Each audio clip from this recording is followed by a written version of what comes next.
Ok, esta es la segunda clase de la unidad 2. Eh, es la primera después de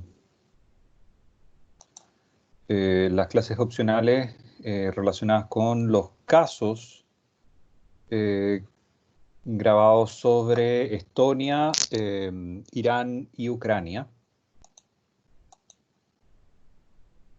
En esta clase voy a ver lo que tiene que ver con ciberseguridad y su contexto. Ya vamos a verlo. Hasta ahora no hemos visto los conceptos básicos relacionados con ciberseguridad. Y eso es lo que vamos a hacer ahora. Todo lo que hemos visto hasta ahora en las presentaciones anteriores son de alguna manera una introducción para lo que viene ahora.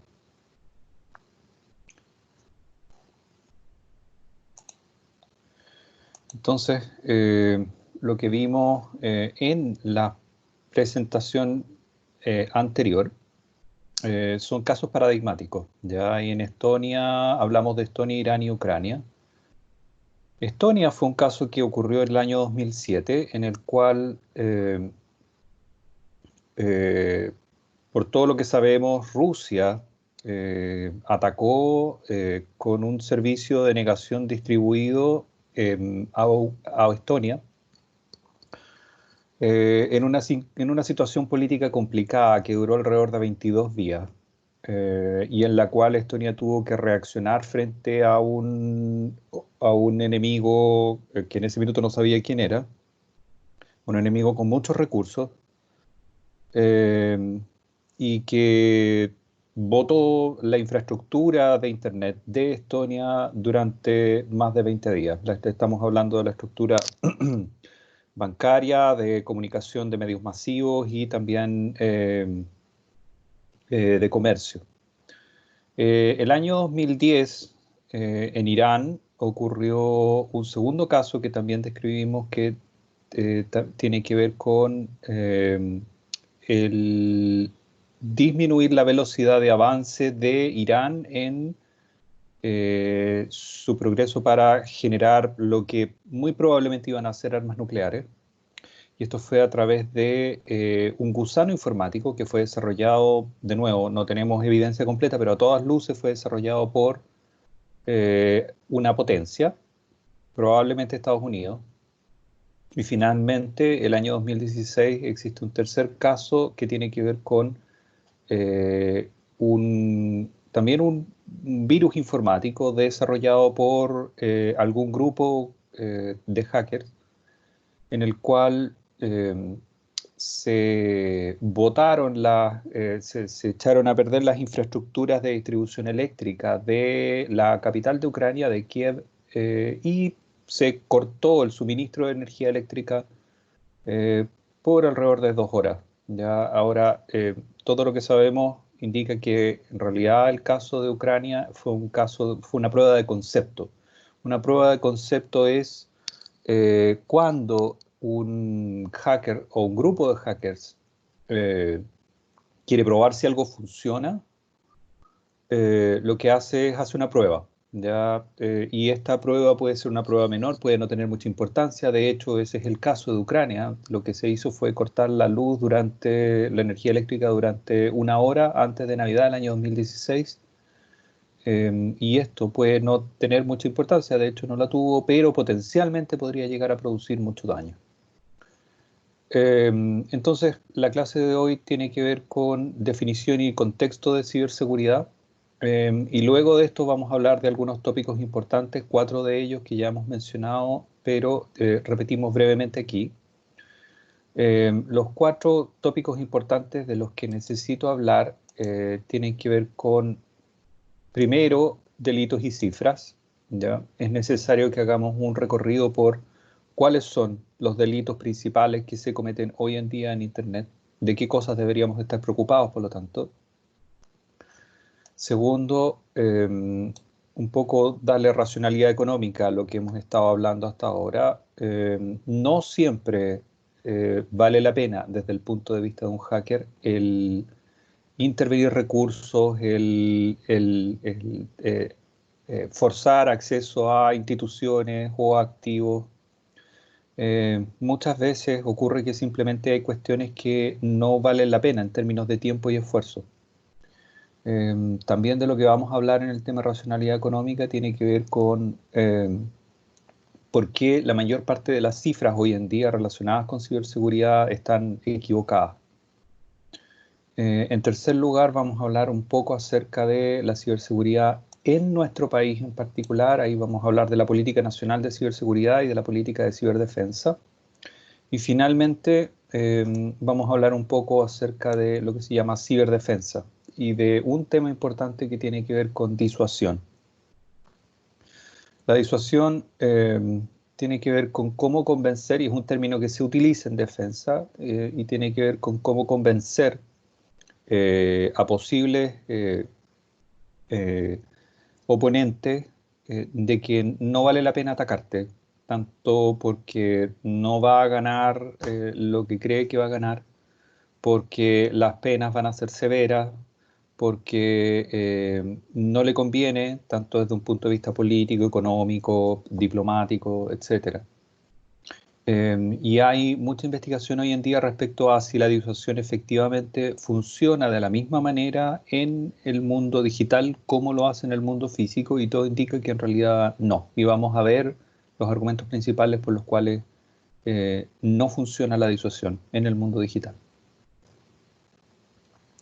Entonces tengo que partir contándoles qué es la ciberseguridad. Después de todo lo que hemos visto, parece raro que recién estemos diciendo qué es la ciberseguridad, pero necesitábamos todo lo anterior para poder llegar a este punto. La ciberseguridad es, muy en breve, la intersección entre tres disciplinas que son importantes. ¿Ya? En primer lugar está la seguridad informática. ¿Ya? Eh, no hay ninguna duda respecto a que la ciberseguridad tiene un componente importante de seguridad informática. Pero si ustedes se recuerdan respecto a sobre las primeras clases que tuvimos, yo partí contándoles que en realidad la ciberseguridad no era eminentemente un tema técnico, era un tema de política pública. Ujú. Eh, lo que hemos visto hasta ahora tiene que ver un poco con el ciberespacio y todos sus componentes. Eh, y lo que vamos a empezar a ver ahora tiene que ver con cómo proteger ese ciberespacio, ¿ya? Y por lo tanto, en esa protección no hay ninguna duda de que la seguridad informática es una componente importante de la ciberseguridad. Pero hay dos componentes más que no hay que olvidar. La primera es derecho. Ujú. Leyes, normativas, las normas que se dan los países para funcionar tanto internamente como entre países, que es el derecho internacional. Y con una mención importante también a derechos humanos. ¿Ya? La ciberseguridad tiene que ver fuertemente con las normas que se dan los países internamente, por ejemplo, para poder identificar y perseguir los delitos que se cometen a través de Internet.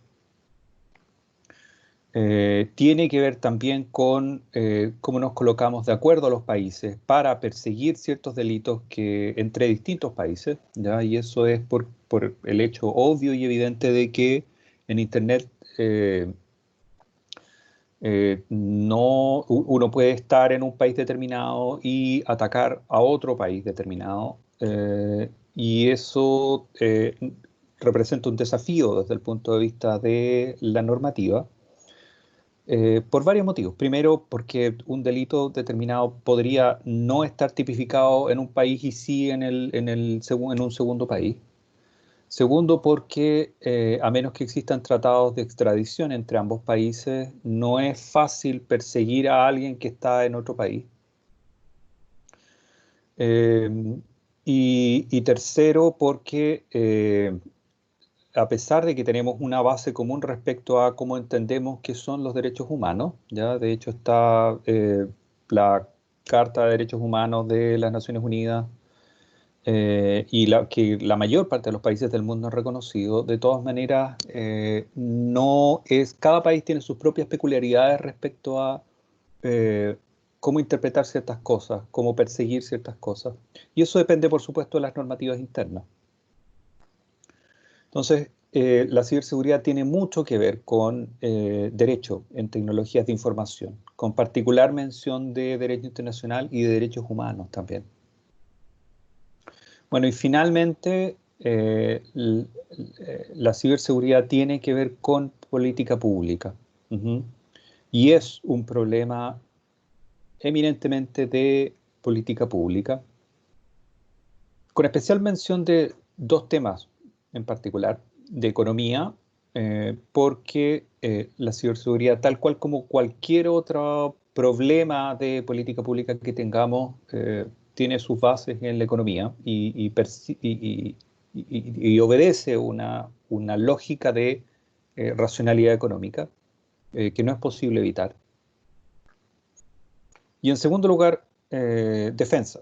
Ujú. Cuando estamos hablando de acciones por parte de personas que pueden colocar en riesgo a países completos, bueno, ese es un interés de la defensa. Y por lo tanto, la defensa ha jugado y va a seguir jugando un papel importante dentro de lo que es ciberseguridad a nivel de países en los próximos años. Bueno, ¿qué es seguridad informática? Aquí vamos a empezar a ver cada una de estas tres disciplinas anteriores por separado. Seguridad informática primero y luego un poquito vamos a hacer breve mención de política pública y de derecho en TICs. Ujú. Entonces aquí empezamos a hablar de seguridad informática propiamente tal. ¿Qué es la seguridad informática o la seguridad de la información? Bueno, es la protección de activos importantes en presencia de un adversario, ¿ya? Eh, y aquí hay varias palabras importantes que están subrayadas. Vamos a ver a continuación un poquito qué son los activos y por lo tanto cómo podemos protegerlos. Pero quiero detenerme un segundo en esta palabra, en la palabra adversario. La seguridad informática siempre ha tenido que ver con pensar que existen adversarios, ¿ya? Personas o instituciones fuera del ámbito de nuestras organizaciones, porque cuando hablamos de seguridad informática hablamos principalmente de organizaciones.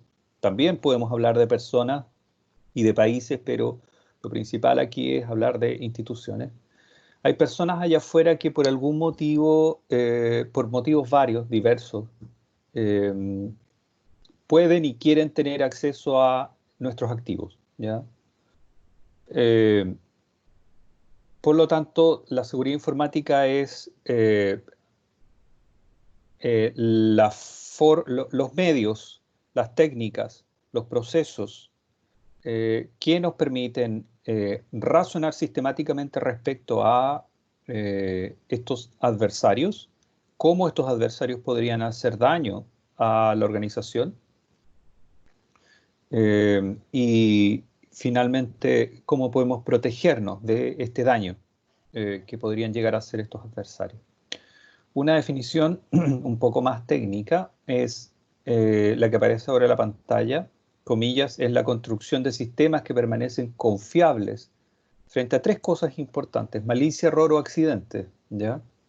No tenemos que olvidarnos que en el caso, por ejemplo, que yo estaba hablando recién de los adversarios, la malicia es un problema, por supuesto, refiriéndose a la mala intención de personas u organizaciones fuera de nuestro contexto organizacional. Pero los seres humanos también cometemos errores y también ocurren accidentes, ¿ya? Y ambas cosas también son parte del ámbito de preocupación de la seguridad informática. Ujú. Bueno, ¿qué es un activo? ¿Ya? Para entender un poco el, el- el- el por qué es importante la seguridad informática, tenemos que entender qué es lo que queremos proteger. Cuando ustedes están en sus respectivas casas, típicamente dentro de ellas lo que todos nosotros hacemos es tener cosas que son valiosas para nosotros. Y en la medida que sean valiosas, las protegemos. Ujú. Entonces, ¿qué es un activo? Bueno, es cualquier recurso tangible o intangible, eh, que sirve para, en el contexto de una organización, sirve para brindar servicios, sirve para fabricar y distribuir productos, para cumplir con la misión de la organización y un largo, etcétera. Es cualquier cosa valiosa que tenemos dentro de nuestras organizaciones, ¿ya?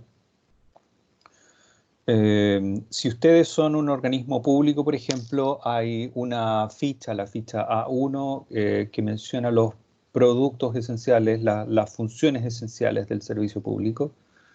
Bueno, cualquier cosa que les sirve para brindar esos servicios, para cumplir con la misión que está descrita en la ficha A1, bueno, eso es un activo, ¿ya? Si ustedes son una empresa de servicios, entonces cualquier cosa que les permite brindar ese servicio debiera ser considerado un activo. Si ustedes son una ONG y tienen una misión que cumplir, entonces cualquier cosa que les permite cumplir con esta misión es un activo, ¿ya? Activo es cualquier cosa valiosa que les permite producir un producto, brindar un servicio o cumplir con la misión que ustedes tengan, cualesquiera que ésta sea. Dentro de los activos existe un subconjunto importante que son los activos de información, ¿ya? Cuando hablamos de producir productos, brindar servicios, típicamente lo primero que se nos viene a la cabeza es herramientas, insumos, eh, materia prima, ¿ok? Y todas esas efectivamente son activos, pero son activos tangibles. Existe un conjunto de activos intangibles muy importante y en particular un subconjunto de los activos intangibles que son los activos de información. Eh, Cuando uno, por ejemplo, es un servicio público, gran parte de lo que hace un servicio público tiene que ver con la información, ¿ya? Cuando ustedes son, por ejemplo, alguna agencia relacionada con el Ministerio de Vivienda, entonces parte importante de la información que ustedes tienen tiene que ver con la disponibilidad de vivienda, por ejemplo, dentro de un país, las personas que requieren de ayuda de parte de la sociedad para conseguir una vivienda, beneficios que se brindan a las personas relacionadas, por ejemplo, con subsidios para compra de vivienda, etcétera. Si ustedes son, por ejemplo, parte del Ministerio del Trabajo, gran parte de la información que ustedes manejan tiene que ver también con eh, cuál es la disponibilidad de trabajo dentro de un país, qué personas requieren de ayuda para conseguir trabajo, la naturaleza del trabajo que se está desarrollando, su relación con la economía y con la contratación y un largo etcétera nuevamente. De hecho, existen argumentos para decir que una parte crítica de lo que hacen todas las instituciones de gobierno tiene que ver con información, mucho más que con activos tangibles, a pesar de que pudiera parecer lo contrario, ¿ya? ¿Cómo proteges un activo de información? Es una materia, a lo largo del tiempo y después de muchos años de prueba y error, las instituciones y los países han encontrado estándares, conjuntos de buenas prácticas que nos ayudan a entender cómo proteger mejor estos activos de información. Proteger una base de datos o proteger, por ejemplo, datos de beneficios para personas no es lo mismo que proteger, eh, por ejemplo, materia prima almacenada dentro de una bodega. Ujú. Existen un montón de cosas que son distintas que tienen que ver, se relacionan finalmente con la naturaleza misma de la información. Cuando tú tienes información, esa información, por ejemplo, es fácilmente copiable, es fácilmente transportable y una serie de características que vamos a ver dentro de las próximas clases. Algunos ejemplos de activos de información, ya hemos mencionado varios, pero Aquí vienen algunos otros. Bueno, bases de datos de clientes. También bases de datos que guardan información sobre servicios, productos, clientes, beneficiarios, ciudadanos, beneficios, etcétera. Sitios web con información también para clientes, ciudadanos. Los sitios web son hoy en día una base, un punto de partida, ¿ya? De un montón de cosas que hacemos dentro del gobierno, de la administración pública. Sirven no solamente para brindar información a los ciudadanos y para dar a conocer, por supuesto, la labor de un servicio público determinado, sino también para contactarse con los ciudadanos, que debiera ser hoy en día una de las labores fundamentales de cada servicio público, y sin embargo existen carencias importantes al respecto que todos conocemos. Para contactarse con el ciudadano, para permitirle participar de la actividad cívica y de la democracia, debieran ser utilizados los sitios web para involucrar a los ciudadanos en la toma de decisiones. Sin embargo, en eso tenemos un montón de camino por recorrer todavía. Otro ejemplo de activo de información: aplicaciones web que permiten brindar servicios, ¿ya? O distribuir productos, y también historiales de servicios. Por ejemplo, toda la historia es importante, guardar la historia de todos los beneficios que tú has otorgado a personas, si tú eres un servicio público que se dedica a generar beneficios para las personas. Contratos de prestación de servicios también es importante. Por ejemplo, en el marco del Ministerio de Obras Públicas en Chile es súper importante el guardar la información de qué contratos se han establecido con qué organizaciones, en qué momentos y cuáles son las condiciones de estos contratos, por ejemplo, para hacer seguimiento de ellos. En fin, todos estos son ejemplos de activos de información, y todos estos activos de información son valiosos para las instituciones y por lo tanto tenemos que protegerlos de alguna manera. Bueno, en esta diapositiva quiero detenerme un poco para razonar respecto a qué es un activo, ¿ya? Cuáles son las características de estos activos de información de los que hemos estado hablando. En primer lugar, y súper importante, los activos de información no se consumen cuando son utilizados, ¿ya?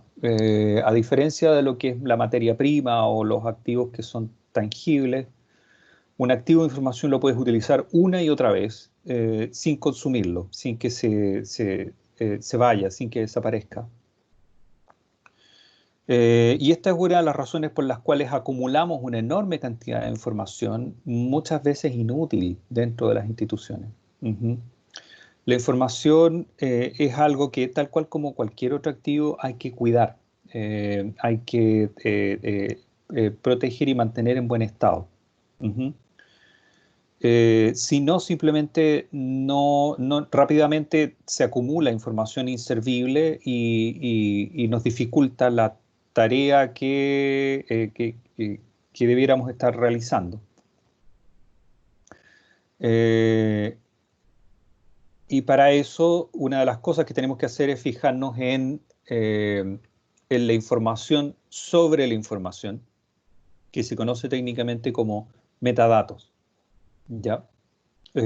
Cuando tú tienes información acerca de, cuando tú tienes por ejemplo, un negocio pequeño, un café, digamos, y tienes ciertos activos, por ejemplo, mesas, sillas, y tienes también un montón de activos consumibles, por ejemplo, comida. Si tienes un café, puede que tengas café líquido para vender a tus clientes. Tienes tortas, tienes galletas, tienes otros alimentos. Es importante que tú entiendas cuál es la cantidad de activos que tú tienes, cuán rápido se consumen, y por lo tanto cuán rápido tienes que reponerlos para poder mantener un stock, para poder seguir operando, ¿ya? Bueno, toda esta información sobre tus activos la necesitas para gestionar estos activos. Con la información pasa exactamente lo mismo. Tú normalmente tienes información sobre tu información y necesitas esta para poder gestionarla adecuadamente, ¿ya? Vamos a hablar de eso en clases próximas. La información, los activos de información son fáciles de copiar y transportar, por supuesto. Puedes tener una cantidad enorme de información guardada en pequeños aparatos, como pendrives o discos duros. Puedes enviar información a través de Internet y recibirla, y puedes copiarla. De hecho, uno de los conceptos que pierde significado cuando uno está hablando de activos de información es el de original, ¿ya? No existe realmente, cuando uno habla de activos de información, un original, ¿ya? Todos de alguna manera, todas las copias que pueden existir de una cierta pieza de información, de un documento, por ejemplo, todos son originales, ¿ya? Por eso cosas como, por ejemplo, la actividad de los notarios en Chile es una cuestión que es tan criticable desde el punto de vista de las tecnologías de información. Es algo que realmente debiera cambiar y que es un concepto que tiene cierto valor a nivel social, pero que en este minuto pues podemos perfectamente prescindir de ese valor a través de la tecnología. Y este no es uno de aquellos casos en los cuales eh, eh, la tecnología nos brinda oportunidades que en realidad son falsos en términos del valor que podría prestarnos a una sociedad. Este es un caso real en el cual tenemos conceptos que están, que son obsoletos en gran medida, y que lo único que hacen es detener el avance, nada más. Bueno, los activos de información tienen valor económico, a pesar de que pueda ser fácil no conceptualizar completamente cuál es este valor económico. Este valor debiera ser cuantificado. Bueno, y finalmente los activos de información tienen un ciclo de vida también, ya tal cual como las materias primas que llegan a un aserradero, por ejemplo, para producir celulosa y papel o productos relacionados con papel, y en los cuales el activo es adquirido, es transportado, llega a la institución, es utilizado, existen desechos y por lo tanto finalmente después hay que deshacerse de estos desechos. Bueno, la información y los activos de información también tienen un ciclo de vida en el contexto de una organización que parte cuando la información es creada. Ya la información se crea ya sea a partir de actividades internas dentro de la organización o es recolectada a partir de otras organizaciones o de los procesos que realiza la organización con el exterior. Eh, Luego de que es creada, esta información es procesada para cualquier propósito que nosotros tengamos para este. Es utilizada de diversas maneras, una y otra vez, de hecho, y esta información que es utilizada nos permite crear más información. Por ejemplo, eh, muchas veces, supongamos que ustedes son un servicio público que brinda beneficios de algún tipo, subsidios o incentivos económicos de algún tipo. Si ustedes tienen una lista de las personas que han sido beneficiadas históricamente con un cierto bono, esta información les puede servir, por ejemplo, para determinar de las personas que todavía no han recibido este bono, quiénes son elegibles para recibirlo y quiénes no, y bajo qué condiciones. Entonces, en ese caso, lo que ustedes tienen es información que ustedes han utilizado y esa información les permite crear nueva información, una lista de personas que son elegibles o no para un cierto beneficio nuevo. Bueno, y finalmente, y esta es una de las cuestiones que siempre se olvida dentro de las organizaciones, finalmente la información también tiene que ser destruida en algún momento, ¿ya? Esto es cada vez más importante hoy en día. Eh, Nosotros normalmente no solemos destruir información. Existe una tendencia en general de las personas a guardarlo todo, sobre todo cuando se trata de información, porque la información es relativamente fácil de guardar. Sin embargo, existen algunos casos en los cuales uno debiera, eh, por mandato externo, por presiones sobre la organización, uno debiera destruir la información.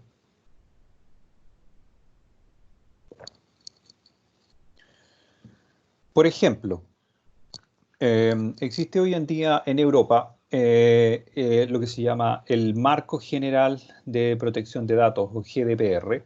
Eh, Este es un marco que se dieron todos los países de la Unión Europea para proteger la información de sus ciudadanos, de las personas, en el contexto de las organizaciones que brindan servicios o las organizaciones de gobierno también. Eh, y que sujeta a todas las organizaciones civiles, a todas las organizaciones no gubernamentales, por supuesto también al gobierno, y a las organizaciones privadas, ¿ya? Y también a todos los proveedores de las instituciones que brindan servicios en Europa. Por ejemplo, si nosotros tuviésemos acá una empresa que le brindara servicios a una empresa en Europa que trata información de personas en Europa, entonces nosotros estaríamos obligados a cumplir al menos una parte de este marco general de protección de datos aplicado en la Unión Europea. Y dentro de este marco existen derechos que las personas tienen respecto a su propia información, ¿ya? Y uno de estos derechos es el derecho a oposición, a rectificación y también el derecho a pedir a una institución que tiene datos de mí, tengo derecho a pedirle que los elimine, por ejemplo, o que los modifique en caso de que yo detecte que esos datos estén equivocados.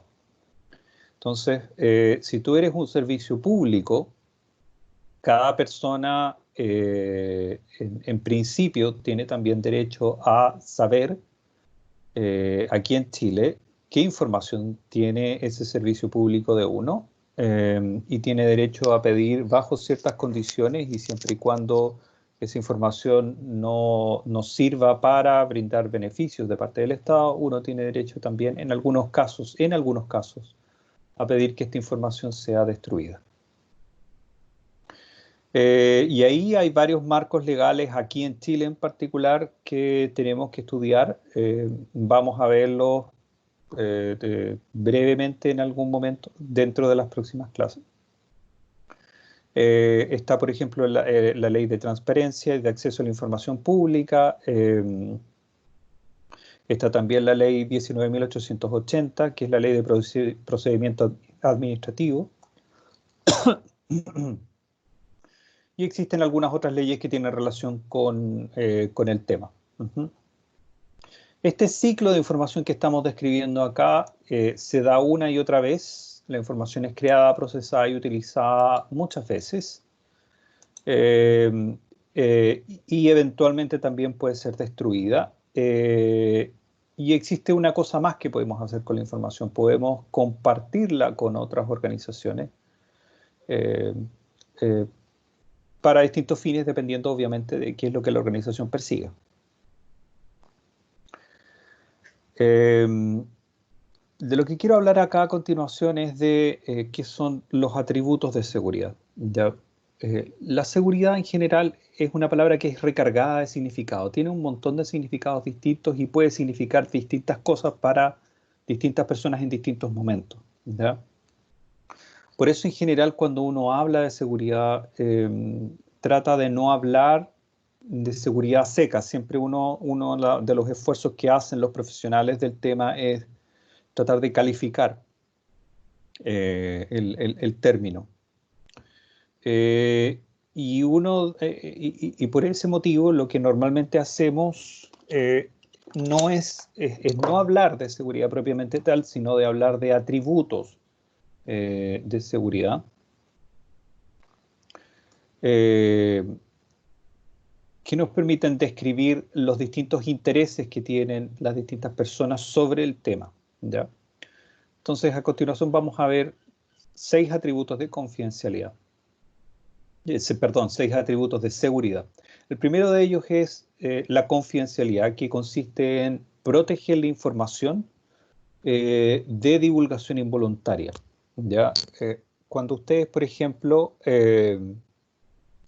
son una ONG y tienen activistas trabajando en otros países, en otros territorios, y ustedes quieren comunicarse con estos activistas de manera segura, ya lo que ustedes hacen es establecer, ojalá, un canal confidencial de información con estas personas, ¿ya? Te interesa que proteger a veces la identidad de este activista, a veces no necesariamente la identidad, pero sí lo que esta persona está haciendo. eh, y por lo tanto, uno de los atributos clave en este caso es la confidencialidad de la información, ¿ya? Otro atributo importante es la integridad, ¿ya? La integridad tiene que ver con cómo mantenemos la información y nuestros sistemas consistentes en el tiempo y cómo aseguramos la correctitud de la información que guardan nuestros sistemas. Por ejemplo, si tú tienes en el caso de los bancos, por ejemplo, es súper importante que cuando yo firmo un cheque, y no estoy hablando solamente de un cheque físico, también puede ser cuando hago una transacción electrónica, es importante que si yo realicé la transacción por 1.000 pesos, que nadie en el camino en esa transacción pueda agregarle un cero o quitarle un cero y transformar, por lo tanto, la cifra de la transacción. Es importante que la información se mantenga íntegra, ya que no sea cambiada, o que si es cambiada, yo tenga la oportunidad de darme cuenta de que la información ha sido cambiada. Eh, Otro atributo importante tiene que ver con la disponibilidad de la información, ¿ya? La información siempre tiene que estar disponible en el momento en que ésta es requerida, ¿ya? Si no está disponible, esto puede generar un problema, puede hacer de un sistema inseguro. Por ejemplo, si se trata de hoy en día existen equipos médicos que son críticos para mantener la salud de las personas. Por ejemplo, piensen en un marcapasos. Estos marcapasos, tal cual como muchos otros sistemas construidos hoy en día, son operados por software, ¿ya? Y este software, como cualquier otro software, si ustedes se recuerdan en las clases anteriores, puede tener fallas y por lo tanto requiere de actualizaciones. Entonces, una de las cuestiones críticas que tiene que pasar con el software que maneja un marcapasos es que sea actualizado en el momento en el cual aparece una actualización, ¿ya? Y como hay personas y vidas de personas en juego, es importantísimo que esto sea realizado en el momento en que exista la necesidad de actualizar ese software. Eh, estos 3 atributos que tengo en la pantalla en este minuto son conocidos como la tríada de información CIA, ¿ya? Y esto es por las siglas en inglés de cada uno de estos atributos: confidencialidad, confidentiality, integridad o integrity, y disponibilidad o availability. Cuando ustedes escuchen hablar de la tríada de atributos CIA, se refiere a estos 3 atributos: confidencialidad, integridad y disponibilidad.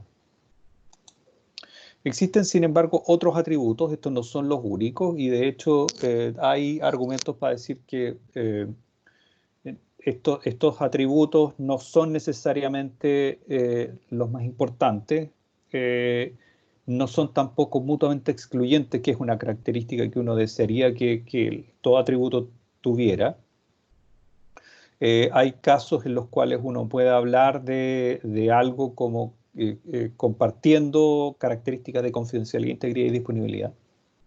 Entonces hay otros atributos también de los que podemos hablar. Por ejemplo, la usabilidad es importantísima, tiene que ver con la característica de los sistemas que facilitan su uso y minimizan el error que podemos cometer las personas con los sistemas. Es súper importante que un sistema sea fácil de usar, ¿ya? Si no lo es, entonces las personas vamos a cometer errores y esos errores pueden llevar a permitir el acceso de otras personas a estos sistemas, personas que no estaban autorizadas inicialmente para tener acceso, ¿ya? Esto es, por supuesto, un sistema, un problema de seguridad también. Otro atributo más es el de autenticación, que tiene que ver con la capacidad de las personas y de las organizaciones para verificar la identidad de alguien. Uh-huh. Entonces, se dice también el cómo mantenemos continuamente la identidad de las personas y de los sistemas en un contexto organizacional determinado. Ya cada vez que ustedes entran, por ejemplo, a un sitio web de gobierno y se identifican con su clave única, lo que ustedes están haciendo es autenticándose. Cada vez que ustedes se meten al sitio web de una tienda de retail, para comprar algo a distancia y ustedes ingresan su root y una clave, ustedes están autenticándose, ¿ya? La autenticación, que es un segundo paso después de la identificación, es importantísima, es crucial dentro de la seguridad informática, ¿ya?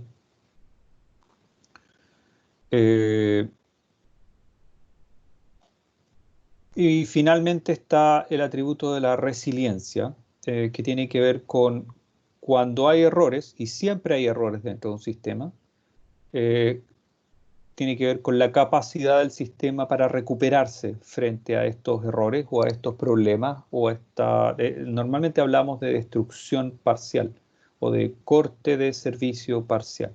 Ujú. Siempre existe, por supuesto, la posibilidad de que un sistema sea completamente destruido, ¿ya? Pero para los sistemas distribuidos, como es Internet, por ejemplo, si ustedes recuerdan lo que hablamos acerca de el cómo las comunicaciones dentro de Internet son distribuidas, la infraestructura completa es resiliente en el sentido de que si tú destruyes algunos de los nodos, el sistema puede encontrar una forma de rutear la información de otra manera y que ésta llegue a destino. ¿Ya? Y en ese sentido es que eh, Internet como un todo en términos de infraestructura es un sistema resiliente. La resiliencia es, por tanto, una de las características que buscamos de todo sistema. Todos estos atributos yo los ordené de esta manera un poco para facilitar su recuerdo. Si ustedes juntan las primeras letras de cada uno de estos atributos y los leen de esta forma hacia abajo, van a tener la palabra cuidar. Uh-huh. Entonces, cuidar les debería recordar a ustedes acerca de la confidencialidad, la usabilidad, la integridad, la disponibilidad, la autenticación y la resiliencia. Lo otro que tienen que recordar acá es que existen tres atributos que son típicamente estudiados en seguridad informática y que son eh, conocidos como la tríada CIA, por confidencialidad, por integridad y por disponibilidad, ¿ya?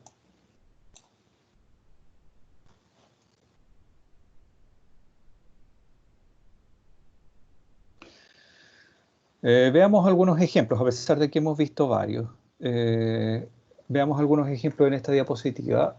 Por ejemplo, ¿qué significa seguridad si se trata de estos casos que están acá? Tengo 4 casos acá y acá están a la derecha los 6 atributos que acabamos de hablar.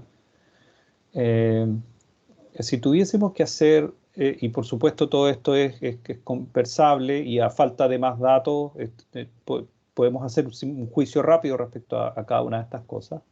Si se trata, por ejemplo, de obtener una cartola de transacciones en un sitio web de un banco, típicamente hablamos de 4 atributos. Podemos hablar de 4 atributos. En primer lugar, hablamos de confidencialidad cuando nosotros somos clientes del banco y estamos comunicándonos para tener una cartola de transacciones.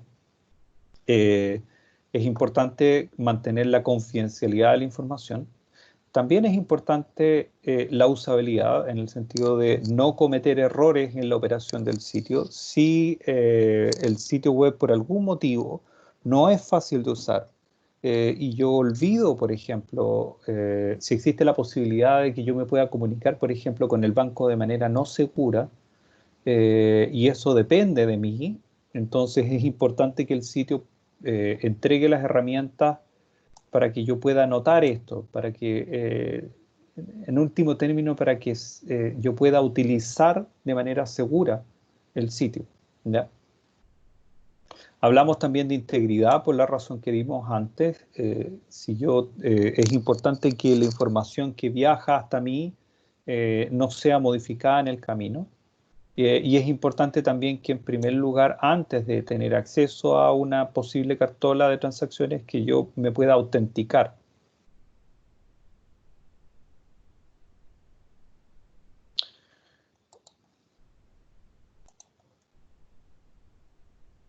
¿Qué pasa si hablamos de tener acceso a un servicio de actualización del firmware de un marcapasos, por ejemplo? Bueno, en este caso son importantes al menos 3 atributos. La usabilidad es crítica, ¿ya? Si yo no soy capaz de utilizar un software para actualizar este marcapasos, entonces el marcapasos va a quedar simplemente sin actualizar y esto es, por supuesto, un problema de seguridad importante. La integridad es importante por el mismo motivo anterior. Es crítico, es vital que si yo estoy actualizando un marcapasos, que esta información no sea modificada por nadie en el camino. Es importante que esta información esté disponible en el momento en el que yo lo necesite. Supongamos que estamos hablando en el contexto de un Ministerio de Relaciones Exteriores de un país y que queremos asegurar que un mensaje sea transmitido, transmitido desde una embajada o hacia una embajada sea auténtico, ¿ya? En este caso, al menos 3 atributos son importantes. Es importante la confidencialidad. Típicamente a un país le interesa mantener confidenciales las comunicaciones entre el país y sus embajadas, por supuesto. Es importante la integridad en el sentido de que la información que viaja entre ambos lugares, entre ambos sitios, no sea modificada. Y también es importante la autenticación. Uh-huh. Es importante que el país tenga la seguridad de que efectivamente está hablando con su embajador y no con otra persona que simula ser el embajador. Bueno, y finalmente, si estuviésemos hablando de las comunicaciones, asegurar que las comunicaciones entre dos ciudades no sean afectadas por un terremoto o por un corte de luz, al menos esas 2 características son importantes. Es importante la disponibilidad del servicio y es importante la resiliencia del servicio.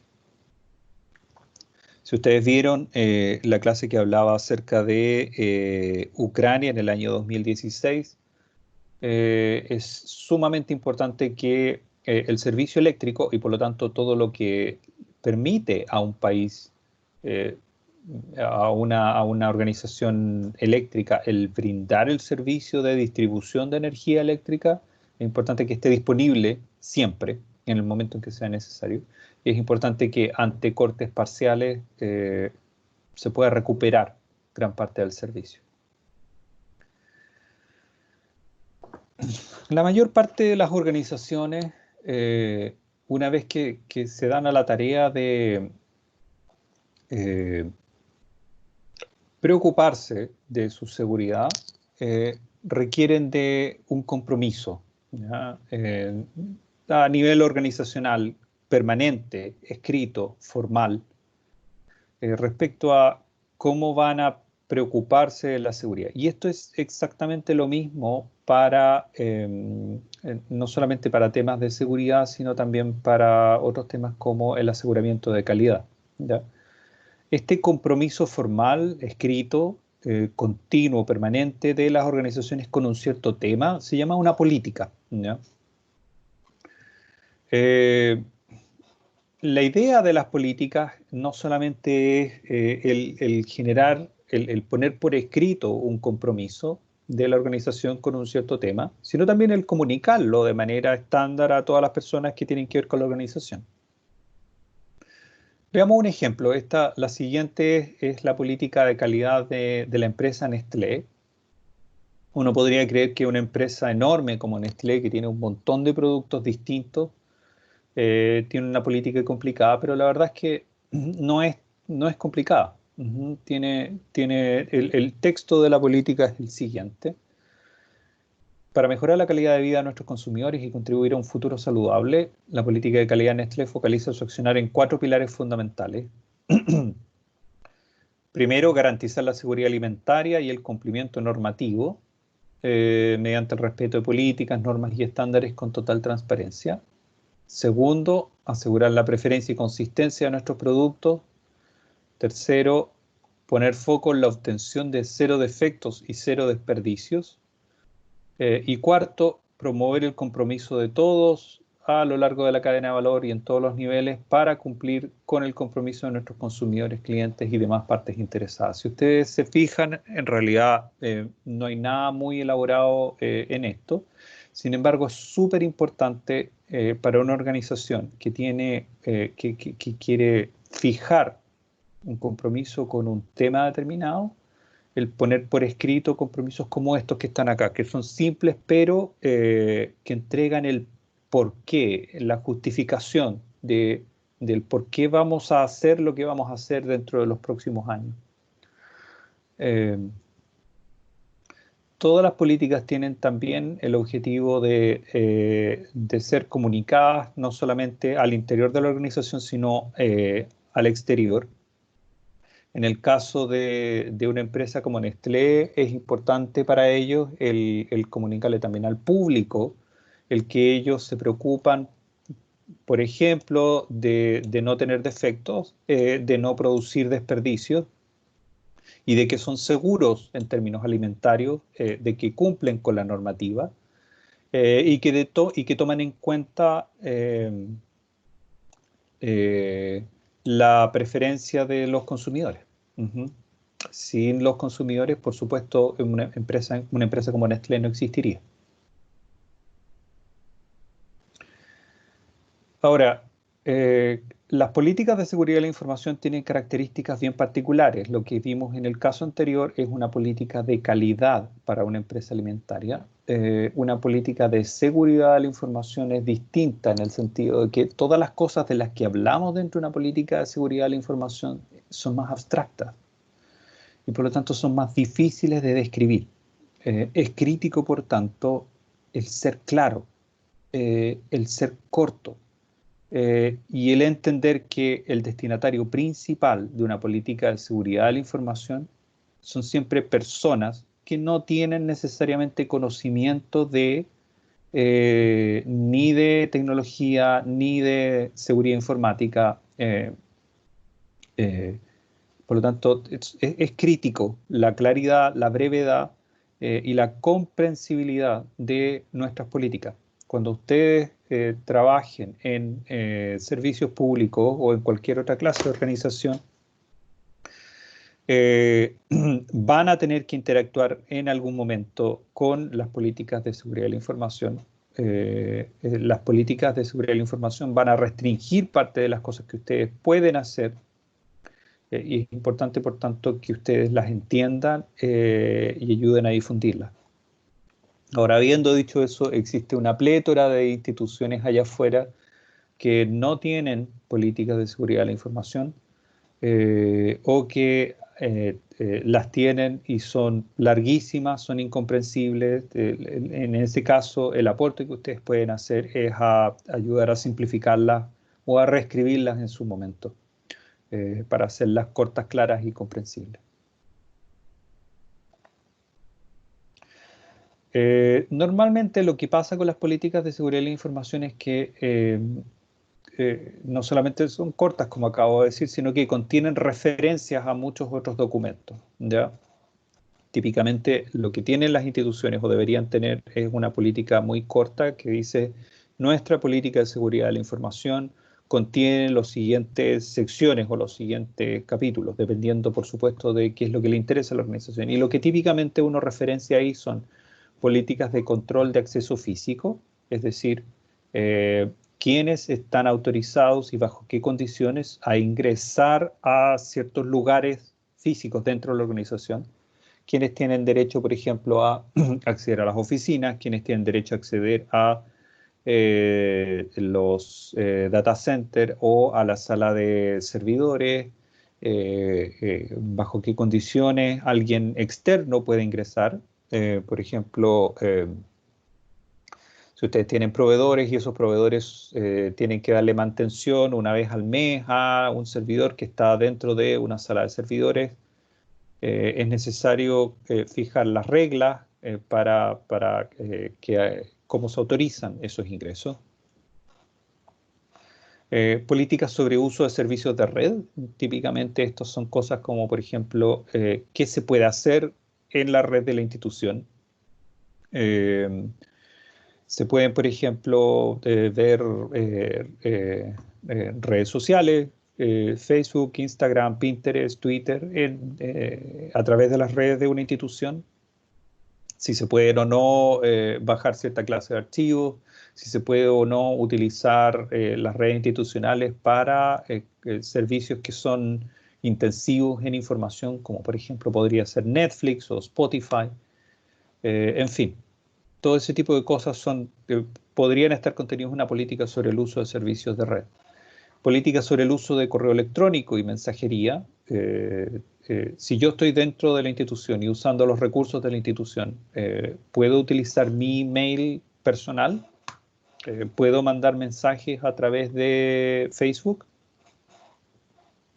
Políticas de uso de software, ¿ya? Por supuesto, a toda institución le interesa el restringir la cantidad de software que se utiliza dentro de los computadores de la institución, y establecer si las personas estamos o no autorizadas para instalar software distinto del que ya está dentro de nuestros computadores. Política de respaldo de información, ¿ya? Algunas de las cosas, si ustedes se recuerdan, algunas de las cosas que hemos conversado en clases anteriores, es sumamente importante el respaldar la información de manera periódica y el ser capaz también de recuperar información de los respaldos. Una de las mejores soluciones contra el ransomware, por ejemplo, es respaldar periódicamente la información y ser capaz de recuperarla.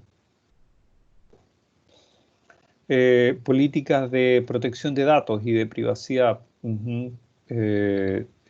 ¿Cuál es el compromiso de lo que típicamente tiene una política de este tipo? ¿Cuál es el compromiso de la institución con la protección de los datos, no solamente de sus empleados o funcionarios, sino también de las personas externas a la organización?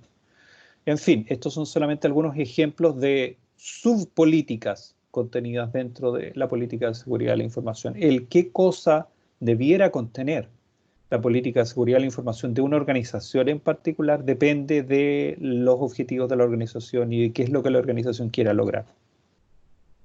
Estos son algunos de los ejemplos usuales, típicos no son los únicos y no son obligatorios de ninguna manera, son los más convenientes, sin embargo. Son los que toda organización, casi independientemente de su objetivo, debiera tener. Es difícil concebir una organización que se preocupe de la seguridad de la información y que no tenga alguna de estas, al menos alguna de estas 6 políticas que estoy mencionando aquí. Toda política, si está bien formulada, da lugar a un objetivo medible, ¿ya? Y esto es porque toda política, y en particular toda política de seguridad de la información, existe para cumplir con un objetivo, ¿ya? Y la idea es que piensen en lo siguiente: si yo tengo un objetivo que quiero cumplir y que todavía no he cumplido, tiene que existir alguna forma en la cual yo pueda darme cuenta de si he cumplido o no con ese objetivo. Por lo tanto, todo objetivo bien definido, bien escrito, bien formulado, debe ser medible. Ujú. Si no es medible, entonces no hay forma en que yo pueda darme cuenta si cumplí o no con ese objetivo, y por lo tanto una política al respecto es inútil.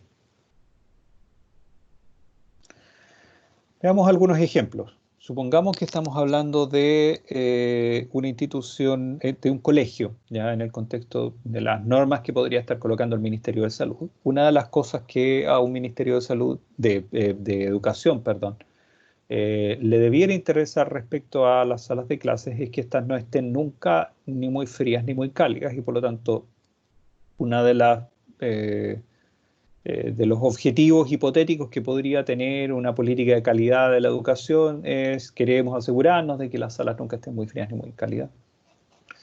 Y en ese caso, para cumplir ese objetivo, lo que da lugar a ese objetivo es a una medición de temperatura, por supuesto. ¿Ya? Si yo quiero asegurarme de que las salas no están ni muy frías ni muy cálidas, lo que tengo que hacer es medir la temperatura de la sala de manera continua.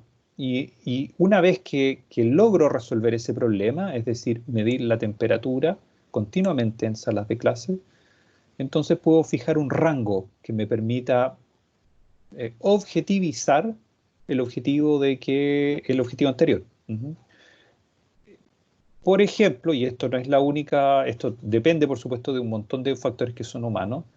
Una de las formas de entender este objetivo es: bueno, quiero que la temperatura nunca baje de 18 grados ni suba de 25. Ya eso podría ser una interpretación de que las salas no estén ni muy calientes ni muy frías. Otro ejemplo: supongamos que estamos en el contexto de una organización de delivery, ¿ya? En esta organización de delivery, de entrega de cosas, de productos a domicilio, por ejemplo, eh, tenemos una flota de vehículos de reparto, y estos vehículos, por supuesto, consumen combustible. Queremos ser eficientes con el gasto del combustible. No queremos pasarnos en combustible, y queremos también evitar abusos. Entonces, supongamos que nuestro objetivo fuese: queremos ser eficientes con el gasto de combustible en nuestra flota de vehículos, ¿ya? Eh, una de las formas de entender este objetivo podría ser a través de una medida de eficiencia como kilómetros recorridos eh, por litro de combustible, ¿ya?